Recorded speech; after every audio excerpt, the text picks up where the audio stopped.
ദൈവത്തിന്റെ അതിപരിശുദ്ധ നാമം വാഴ്ത്തപ്പെടുമാറാകട്ടെ. നോമ്പ് പ്രാർത്ഥനാ ജീവിതം വളർത്തിയെടുക്കുന്നു. നോമ്പുകാല ചിന്തയുടെ 5-ാം ദിവസത്തിലേക്ക് ഏവർക്കും സ്വാഗതം. ഇന്നത്തെ ധ്യാന ചിന്തയ്ക്കായി സങ്കീർത്തനം 55-22 വാക്യം. നിന്റെ ഭാരം യഹോവയുടെ മേൽ വെച്ചുകൊള്ളുക, അവൻ നിന്നെ പുലർത്തും. ജീവിതം പ്രശ്നങ്ങളും പ്രതിസന്ധികളും നിറഞ്ഞതാണ്. ഇവയിൽ നിന്ന് ഒഴിഞ്ഞു മാറുക, ഇവയിൽ നാം എങ്ങനെ പ്രതികരിക്കുന്നു എന്നതാണ് ഇന്നത്തെ ചിന്താവിഷയം. ഈ നോമ്പുകാല ഘട്ടത്തിൽ പ്രാർത്ഥനാ നിരതമായി ജീവിതം മുന്നോട്ട് നയിക്കാം. ഭക്തനായ ദാവീദ് രാജാവ് പാടിയ ഒരു ഗാനമാണിത്. തന്റെ ജീവിതത്തിൽ തനിക്ക് അനുഭവിക്കേണ്ടി വന്ന പ്രതിസന്ധികളും ആശങ്കകളും നിരാശകളും തോൽവിയും വിജയവും അവയോട് താൻ എങ്ങനെ പ്രതികരിച്ചു എന്നതും ഈ സങ്കീർത്തനത്തിൽ ഭംഗിയായി വരച്ചു കാട്ടുന്നു. 1 ശമൂവേൽ 16-ാം അധ്യായം മുതൽ 1 രാജാക്കന്മാർ 2:11 വരെയുള്ള ഭാഗങ്ങളിൽ വിശദീകരിക്കുന്ന സംഭവബഹുലമായ ഒരു ജീവചരിത്രം. സ്വന്തം കുടുംബത്തിൽ നിന്നുള്ള ശത്രുത, സ്വന്തം മകനുമായുള്ള ഏറ്റുമുട്ടൽ, അയൽ രാജ്യങ്ങളിലെ രാജാക്കന്മാരുമായുള്ള യുദ്ധം എന്നിവ ഇവയിൽ ഉൾപ്പെടുന്നു. ഇവയെല്ലാം വിജയപ്രദമായി തനിക്ക് നേരിടുവാൻ കഴിഞ്ഞത് തന്റെ നിരന്തരമായ പ്രാർത്ഥനയും സമ്പൂർണമായ ദൈവാശ്രയവും കൊണ്ടായിരുന്നു. ധ്യാനത്തിന് ആധാരമായ ഈ സങ്കീർത്തനത്തിൽ ദാവീദിന്റെ ജീവിതത്തിൽ സംഭവിച്ച 3 പ്രതികരണങ്ങൾ ഇവിടെ പ്രസ്താവിച്ചു കൊള്ളട്ടെ. ഒന്നാമതായി, പ്രാവിനുള്ളതുപോലെ എനിക്ക് ചിറകുണ്ടായിരുന്നുവെങ്കിൽ എന്നാൽ ഞാൻ പറന്നുപോയി വിശ്രമിക്കുമായിരുന്നു. സങ്കീർത്തനം 55-6 വാക്യം. പ്രശ്നങ്ങൾ ഉണ്ടാകുമ്പോൾ അതിൽ നിന്നും ഒളിച്ചോടി രക്ഷപ്പെടാനുള്ള ശ്രമം മനുഷ്യരിൽ എപ്പോഴും കാണുന്നു. പ്രശ്നങ്ങൾ ഉണ്ടാക്കുന്നത് ആരാണ്? എവിടെ നിന്നാണ് പ്രശ്നങ്ങൾ ഉണ്ടാകുന്നത്? ശത്രുവിന്റെ ആരവ നിമിത്തവും ദുഷ്ടന്റെ പീഡ നിമിത്തവും ഞാൻ എന്റെ സങ്കടത്തിൽ പൊറുതിയില്ലാതെ ഞരങ്ങുന്നു. സങ്കീർത്തനം 55-2 വാക്യം. മരണഭീതിയും എന്റെ മേൽ വീണിരിക്കുന്നു. ഇത് സ്വന്തം പുത്രനായ അബ്ശലോമിൽ നിന്നുണ്ടായവയാണെന്ന് കരുതപ്പെടുന്നു. ഭയവും വിറയലും എന്നെ പിടിച്ചിരിക്കുന്നു. പരിഭ്രമം എന്നെ മൂടിയിരിക്കുന്നു. എന്നെ നിന്ദിച്ചത് ഒരു ശത്രുവല്ല. സങ്കീർത്തനം 55-12 വാക്യം. നീയോ എന്നോട് സമനായ മനുഷ്യനും എന്റെ സഖിയും എന്റെ പ്രാണസ്നേഹിതനും ആയിരുന്നു. സങ്കീർത്തനം 55-13 വാക്യം. തന്റെ ബന്ധുക്കളിൽ നിന്നും സുഹൃത്തുക്കളിൽ നിന്നും ഉണ്ടായ പീഡനങ്ങളാണ് ഇവയെല്ലാം. പ്രശ്നങ്ങളും പ്രതിസന്ധികളും ഉണ്ടാകുമ്പോൾ അവയിൽ നിന്നും ഓടി ഒളിക്കുന്ന അനുഭവം മനുഷ്യരിൽ സാധാരണ കാണാറുണ്ട്. അവയെ ധൈര്യമായി അഭിമുഖീകരിക്കുവാനും അതിജീവിക്കുവാനും നാം ധൈര്യപ്പെടുന്നില്ല. പ്രാവിന്റെ ജീവിതം നമുക്കറിയാം. അത് ഏകാന്തതയെ ഇഷ്ടപ്പെടുന്നു.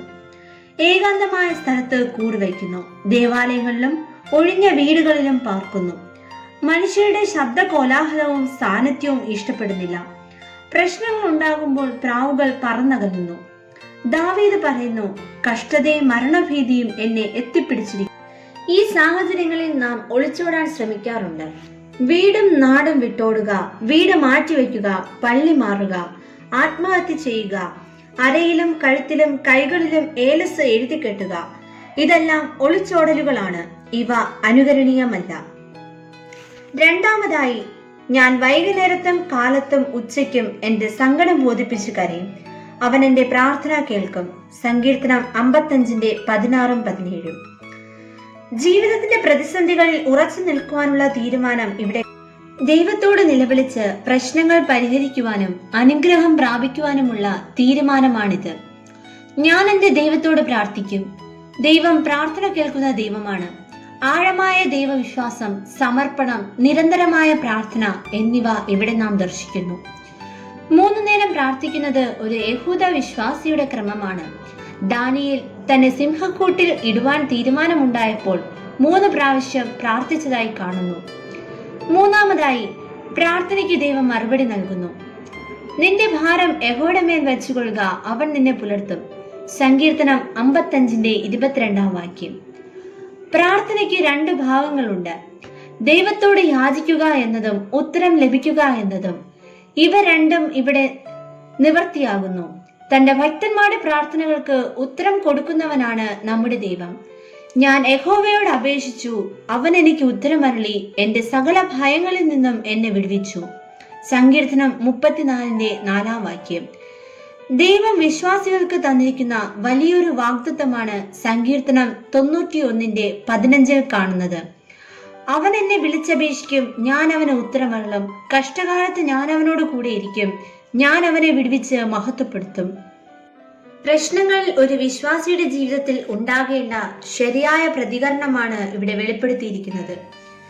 ദൈവത്തോട് പ്രാർത്ഥിക്കുക, നിലവിളിച്ച് പ്രാർത്ഥിക്കുക, മറുപടി ലഭിക്കുക തന്നെ ചെയ്യും. എഡ്വേർഡ് പേഴ്സൺ എന്നൊരു ഭക്തൻ പറഞ്ഞിരിക്കുന്നത്, prayer is the only thing a Christian ought to do in the days of troubles and difficulties. So my dear brother, pray, pray, pray. ആഫ്രിക്കയിൽ മിഷണറിയായി സേവനമനുഷ്ഠിച്ച ഡേവിഡ് ലിവിങ്സ്റ്റന്റെ ജീവിതത്തിൽ സംഭവിച്ച ഒരു അനുഭവം നിങ്ങളുടെ ശ്രദ്ധയിൽ കൊണ്ടുവരുന്നു. സുവിശേഷീകരണത്തിനായി ദൈവം ലിവിങ്സ്റ്റനെ ആഫ്രിക്കൻ വനാന്തരത്തിലേക്ക് അയച്ചു. നരഭോജികളായവർ അദ്ദേഹത്തെ പിടികൂടി കുന്തം കൊണ്ട് കുത്തി കൊല്ലുവാൻ ശ്രമിച്ചപ്പോൾ മുട്ടിന്മേൽ നിന്ന് പ്രാർത്ഥിക്കുന്ന ഒരു യുവാവിനെയാണ് അവർ കണ്ടത്. സൂര്യനെ പോലെ ജ്വലിക്കുന്ന മുഖത്തോടു കൂടി അവരുടെ നടുവിൽ മുട്ടിന്മേൽ നിൽക്കുന്ന മനുഷ്യനെ കൊല്ലുവാൻ അവർക്ക് മനസ്സ് വന്നില്ല. പ്രാർത്ഥന കഴിഞ്ഞു നോക്കിയപ്പോൾ പിൻഗാമികളിൽ പലരും തന്റെ അടുക്കൽ മുട്ടിന്മേൽ നിൽക്കുന്ന കാഴ്ച അദ്ദേഹം കണ്ടു. ദൈവം അത്ഭുതകരമായി തന്നെ രക്ഷിച്ചു എന്ന് മനസ്സിലാക്കി. കുറെ നാൾ കഴിഞ്ഞ് അവരിൽ ഒരാൾ ലിവിങ്സ്റ്റനെ സന്ദർശിക്കുവാൻ വന്നു. അന്ന് ഞങ്ങളുടെ ഇടയിൽ ആദ്യമായി നീ വന്നപ്പോൾ കുന്തം കൊണ്ട് കുത്താൻ വന്നത് ഞാനായിരുന്നു. പക്ഷെ അത്ഭുതം എന്ന് പറയട്ടെ, നിന്റെ തലയിൽ സൂക്ഷിച്ചു നോക്കിയപ്പോൾ അത് ഉരുക്കുകൊണ്ട് ഉണ്ടാക്കിയതുപോലെ ബലം. എന്റെ കുന്തത്തിന്റെ മുനയൊടിഞ്ഞു പോകുമോ എന്ന് ഭയന്നാണ് ഞാൻ നിന്നെ കുത്താതിരുന്നത്. അദ്ദേഹം ബാലനായിരുന്നപ്പോൾ തന്നെ മടിയിൽ കിടത്തിക്കൊണ്ട് അമ്മ പ്രാർത്ഥിക്കുമായിരുന്നു. അമ്മയുടെ പ്രാർത്ഥനയുടെ കണ്ണുനീർ വീണ് ഉരുക്കുപോലെ ആയിത്തീർന്ന ആ തല ഒരു നരഭോജിക്ക് തകർക്കുവാൻ കഴിയുകയില്ല. പ്രാർത്ഥന പ്രശ്നങ്ങളെ അതിജീവിക്കുവാൻ ഒരു വിശ്വാസിക്ക് കരുത്തേകുന്നു. പ്രാർത്ഥന എന്ന താക്കോൽ കൊണ്ട് സ്വർഗത്തിലെ കലവറയുടെ എല്ലാ കവാടങ്ങളും തുറക്കാൻ കഴിയും. ഭക്തനായ ദാവീദിനോട് കൂടെ ചേർന്ന് നമുക്കും ഒരു തീരുമാനത്തിൽ എത്തിച്ചേരാം. ഞാൻ വൈകുന്നേരത്തും കാലത്തും ഉച്ചയ്ക്കും എന്റെ സങ്കടം ബോധിപ്പിച്ച് കരയും.